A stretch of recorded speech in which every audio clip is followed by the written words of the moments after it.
Ellen's rise and fall, why the public turned against the star they once loved. For nearly 2 decades, Ellen DeGeneres was one of the most beloved personalities on American television.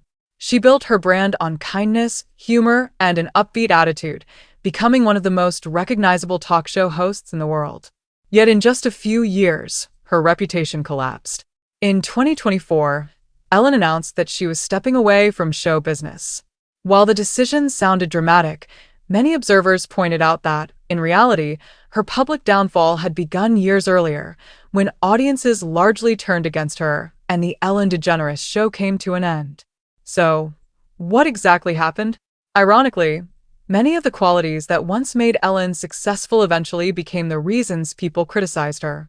She was known for poking fun at almost everyone, enjoyed enormous wealth and influence, became one of the most prominent openly gay figures on American television, and carefully cultivated an image of warmth and generosity. Over time, critics began questioning whether that image reflected who she really was. Ellen started her career as a stand-up comedian before moving into television.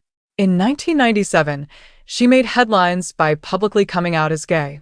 Around the same time, her sitcom character also came out, making television history as one of the first openly gay lead characters on a major U.S. network.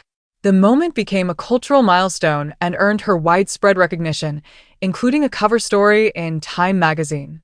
In the early 2000s, she launched The Ellen DeGeneres Show, which quickly became a huge success. For 19 seasons, it remained one of the most popular daytime talk shows in America, attracting celebrities, politicians, musicians, and actors from around the world.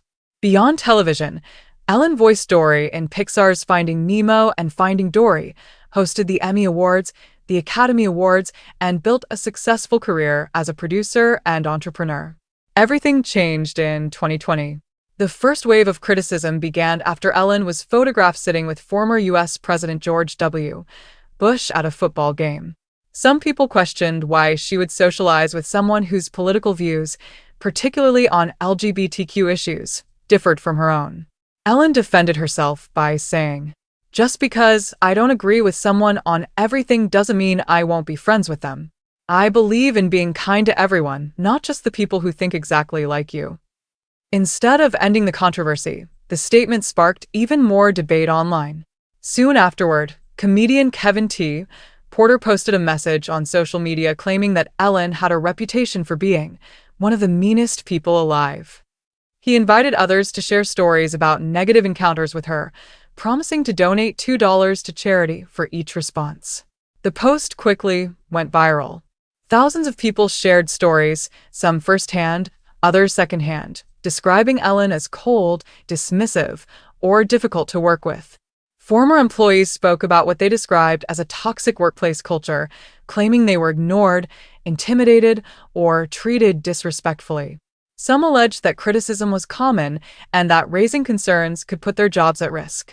Several celebrities also shared uncomfortable experiences.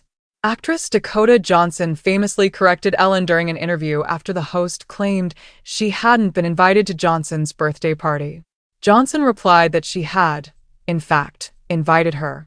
Other television hosts later described strict backstage rules allegedly instructing staff not to approach or even make eye contact with Ellen. The controversy intensified during the COVID-19 pandemic. Broadcasting her show from her luxurious home, Ellen joked that quarantine felt like being in jail.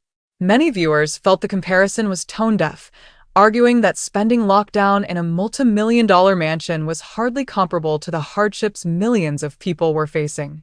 As criticism grew, Ellen stated that she had not been responsible for the workplace culture behind the scenes and said management had failed to uphold the values she expected.